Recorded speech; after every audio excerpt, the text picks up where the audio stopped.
기독교 강요 3권 제15장 네 번째. 하나님은 우리에게 뿐만 아니라 우리에게 베푸신 자기의 선물에도 영예를 부여하심. 나는 이 개변론자들이 하나님을 향한 공로라는 말이 성경에서 발견된다는 것을 증명하기 위해 어떤 본문들을 오용하고 있음을 알고 있다. 그들은 집회서에서 자비가 모든 사람을 위하여 그들의 행위의 공로에 따라 자리를 마련하였도다 라고 인용하고, 히브리서에서 오직 선을 행함과 서로 나누어주기를 잊지 말라, 하나님은 이 같은 제사를 기뻐하시느니라 라는 말씀을 인용한다. 나에게는 집회서의 권위를 거절할 수 있는 권리가 있지만 지금 그것을 사용하지 않는다. 그럼에도 불구하고 집회서의 저자가 누구인지 차치하고라도 그들이 그곳에 기록된 것을 충실하게 인용하지 않고 있다는 점에 대해서는 말하고자 한다. 헬라어 원본에는 본문이 그가 모든 자비의 자리를 마련해 주실 것이니 각 사람은 자기의 행위에 따라 그것을 발견할 것이다, 이렇게 읽어야 올바르나 위에 라틴어 역에서는 오역되어 있다. 이는 단어들의 별과 앞에 나오는 문장이 더 긴 문맥을 모두 고려할 때 틀림없어 보인다. 위의 히브리서 본문에서 사도가 사용한 헬라어에는 어떤 제사가 하나님을 기쁘시게 하고 받아들여질 만한 것인지를 보여주고자 할 뿐, 이 사람들이 우리를 함정에 빠뜨리려고 궁리할 만한 작은 단어 하나조차 없다.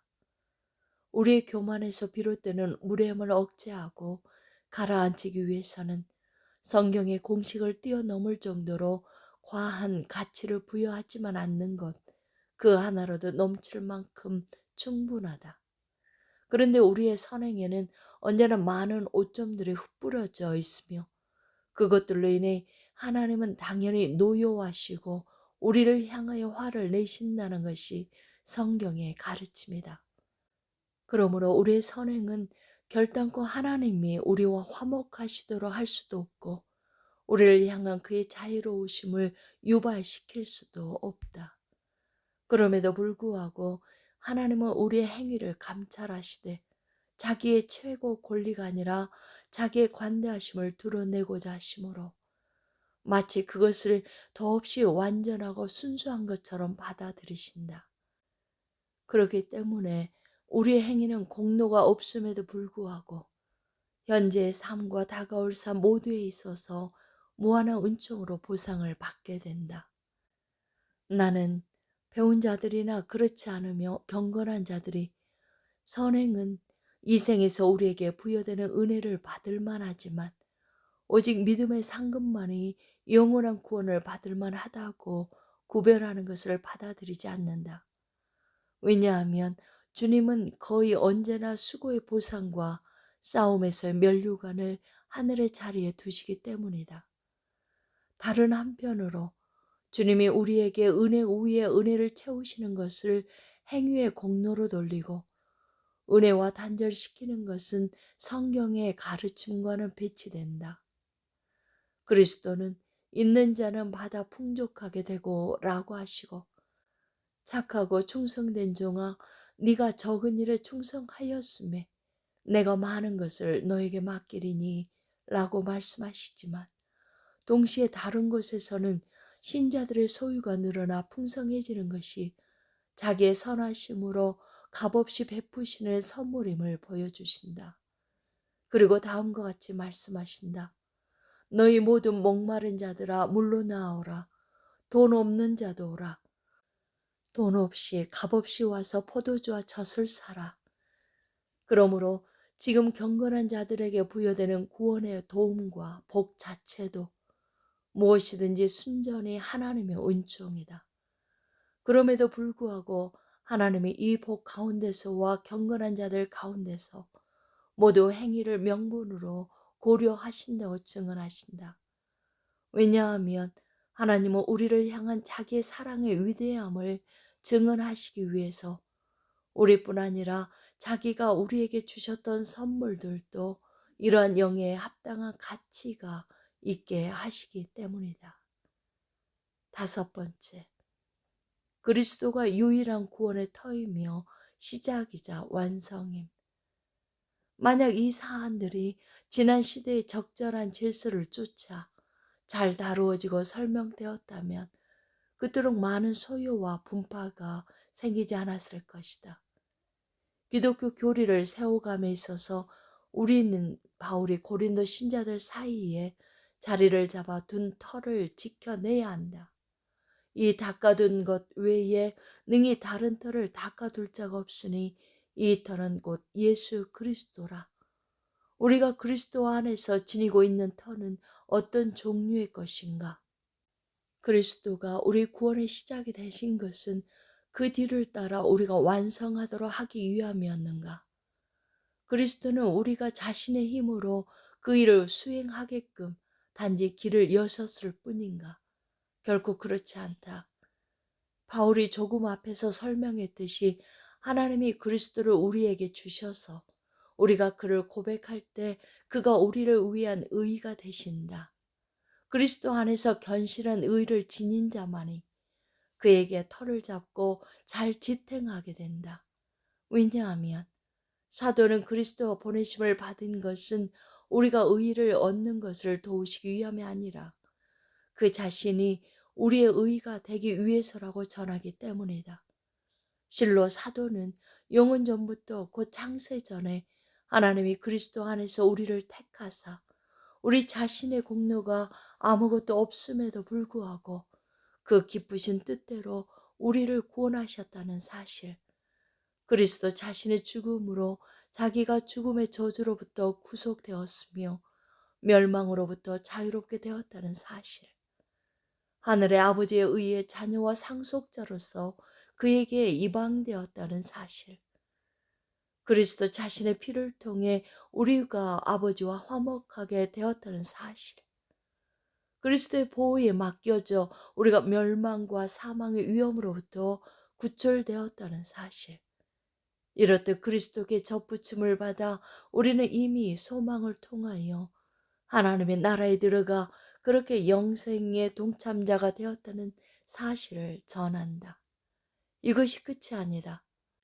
사도는 또한 우리는 이렇듯 그리스도와 동참하는 은혜를 누리게 되므로 비록 우리 스스로는 여전히 미련하지만 그가 하나님 앞에서 우리의 지혜가 되시고 우리는 죄인이지만 그가 우리의 의로움이 되시며 우리는 정결하지 못하나 그가 우리의 거룩함이 되시며 우리는 연약하고 아무 무장도 갖추지 않은 채 사탄에게 노출되지만 그에게 주어진 사탄을 짓밟고 지옥의 문들을 부수는 하늘과 땅에 있는 권세가 우리의 것이 되며 우리가 아직 죽음의 육신으로 세상에 다닐 때 그가 우리의 생명이 되신다는 사실을 전한다.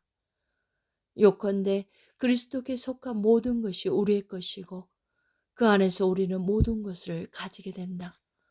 우리 안에는 아무것도 없다. 다시 말하거니와 우리는 주님 안에서 성전으로 자라가기를 원하는 한 필히 이 기초 위에 세워져야 한다. 여섯 번째, 구원의 유일한 진료이신 그리스도는 의와 구원에 이를 능력이 아니라 의와 구원 자체를 주심. 그러나 오랫동안 세상에는 이와는 다른 가르침이 횡행했다. 그리스도께 접붙임을 받기 전이라도 각양의 도덕적 선행이 하나님을 기쁘시게 한다는 주장이 있었던 것이다. 마치 아들이 없는 자에게는 생명이 없느니라 라고 전하는 성경이 거짓말을 하고 있기라도 하듯이 죽음 가운데 있는 자들이 어떻게 생명의 진료를 생산할 수 있겠는가? 마치 믿음을 따라 하지 아니하는 것은 다 죄니라 라는 말씀이 무의미하기라도 하듯이 마치 악한 나무에서 선한 열매가 나기라도 하듯이 가장 유해한 이 교변론자들은 그리스도가 자기 능력을 행사하시게끔 과연 무엇을 남겨놓았는가? 그들은 그리스도가 우리에게 베푸신 공로는 우리가 공로를 세울 기회를 갖게끔 하신 첫 번째 은혜에 있으며 주어진 그 기회를 놓치지 않는 것은 우리의 몫이라고 말한다. 이런 오만하고 모렴치한 불경건이 어디에 있는가? 그리스도의 이름을 고백한 자들이 감히 그에게서 그의 능력을 벗겨내고 그것도 모자라 그를 발 아래에 짓밟게 되리라고는 누가 생각이라도 할 수 있었겠는가? 도처에서 그리스도께 돌려지는 증언은 누구든지 그를 믿으면 의롭게 된다는 것이다. 이 궤변론자들은 그리스도로부터 나오는 은총은 그로 말미암아 각자가 자기 자신을 의롭게 할 길이 열렸다는 것 외에는 아무것도 없다고 가르친다. 그들은 다음 말씀들이 의미하는 것을 맛보았으면 좋았을 텐데 그렇지 못했다. 하나님의 아들이 있는 자에게는 생명이 있고 또 믿는 자는 사망에서 생명으로 옮겨졌느니라. 우리로 그의 은혜를 힘입어 의롭다 하심을 얻어 영생의 소망을 따라 상속자가 되게 하려 하심이라. 신자들은 그 안에서 그리스도가 거하신다. 그리스도를 통해 그들은 하나님과 연결된다. 그의 생명에 동참하는 자들로서 그들은 그와 함께 하늘에 앉게 된다. 그들은 하나님의 나라로 옮겨지며 구원을 얻는다. 이와 유사한 헤아릴 수 없이 많은 본문들이 있다. 그것들은 그리스도를 믿음으로써 우리에게 의를 획득하거나 단지 구원을 얻는 능력이 아니라 이 두 가지 능력이 모두 미친다는 것을 제시한다.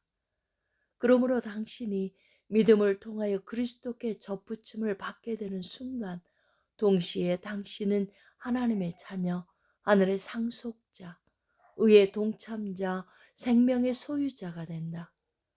그리고 당신은 공로를 얻을 기회를 얻는 것이 아니라 그리스도의 모든 공로를 얻게 된다. 왜냐하면 그 모든 공로가 당신에게 교통되기 때문이다. 이 점에서 궤변론자들의 거짓이 더욱 확실하게 반박된다. 일곱 번째, 믿음은 선행을 의에 이르게 하는 도구가 아님. 이와 같이 모든 오류의 어머니인 서로몬 학파들은 모든 경건의 요체 믿음의 칭의를 우리에게 제거했다. 실로 그들은 사람이 형성된 믿음으로써 의롭게 된다고 말로는 고백을 하지만 그 뜻은 선행이 믿음에 의해서 사람을 의에 이르도록 하는 효과적인 작용을 한다는 데 있다고 이후에 해석을 덧붙인다. 그들은 믿음을 마치 조롱하듯이 언급하고 있다.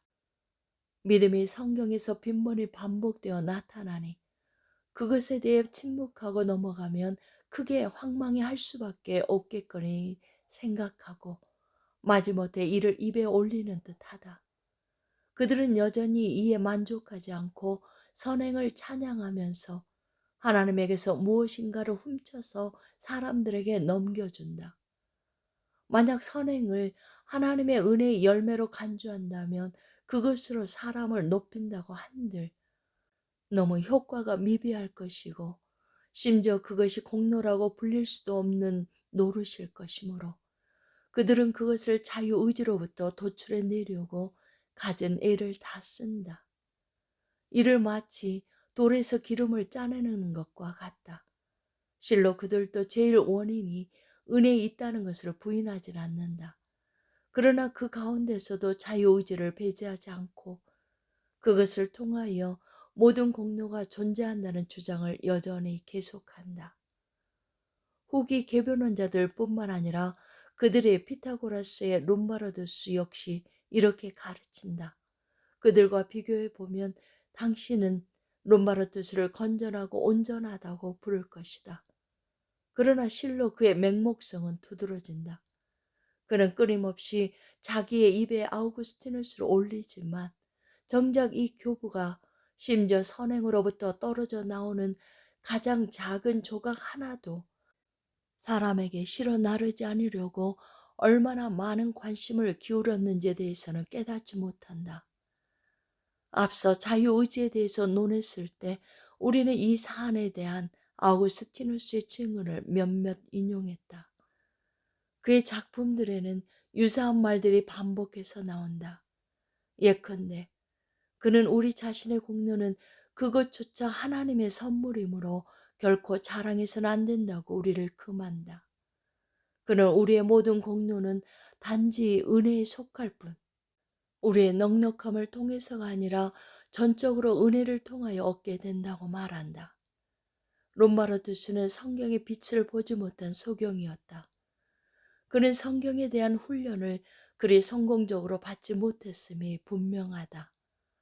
그와 그의 제자들을 논박하는 데 있어서 사도의 다음 말씀보다 더 명확한 무엇을 바랄 수는 없을 것이다.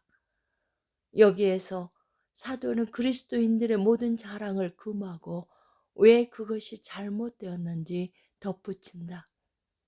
우리는 그가 만드신 바라 그리스도 예수 안에서 선한 일을 위하여 지으심을 받은 자니 이 일은 하나님이 전에 예비하사 우리로 그 가운데서 행하게 하려 하심이니라. 우리가 중생하지 않는 이상 어떤 선한 것도 우리로부터 나오지 않는다. 우리의 중생은 전적으로 그리고 예외 없이 하나님으로부터 온 것이다. 그러므로 우리는 한 줌의 선행이라도 우리 자신에게 속한 것이라고 주장해서는 안 된다. 마지막으로 솔로몬 학파들은 사람들의 마음을 지속적으로 자극해서 선행을 각인시키는 한편 그들의 양심을 길들여 하나님은 자기들의 행위에 대해서 용서하시고 호의를 베푸시는 분이시라는 신뢰를 전적으로 버리게끔 만든다. 이와는 달리 우리는 공로에 대한 어떤 언급도 하지 않지만 신자들을 가르쳐 그들의 특별한 위로를 얻고 마음속에 용기를 갖게끔 만든다. 우리는 하나님이 신자들의 행위를 기뻐하실 것이며 의심할 나위 없이 받아들이실 것이라고 그들에게 말한다.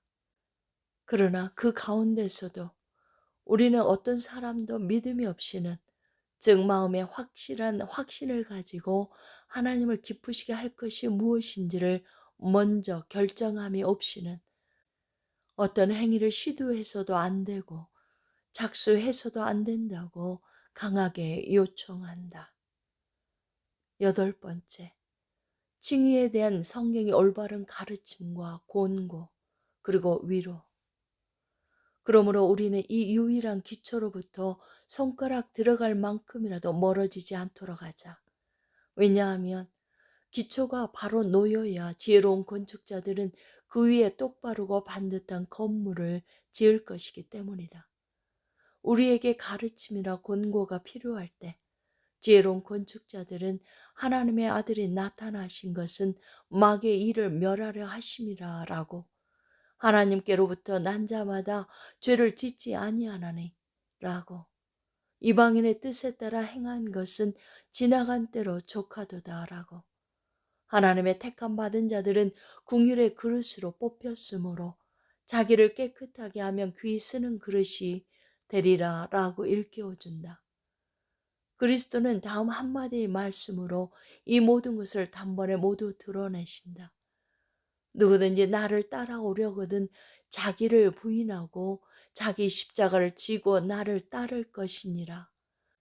자기를 부인한 사람은 모든 악의 뿌리를 잘라버리고 더 이상 자기 자신에게 속한 것을 추구하려고 들지 않는다.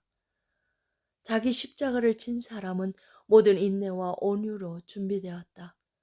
그러나 그리스도가 보이신 모범은 이것들 및 경건과 거룩함에 속한 다른 모든 의미를 아우른다.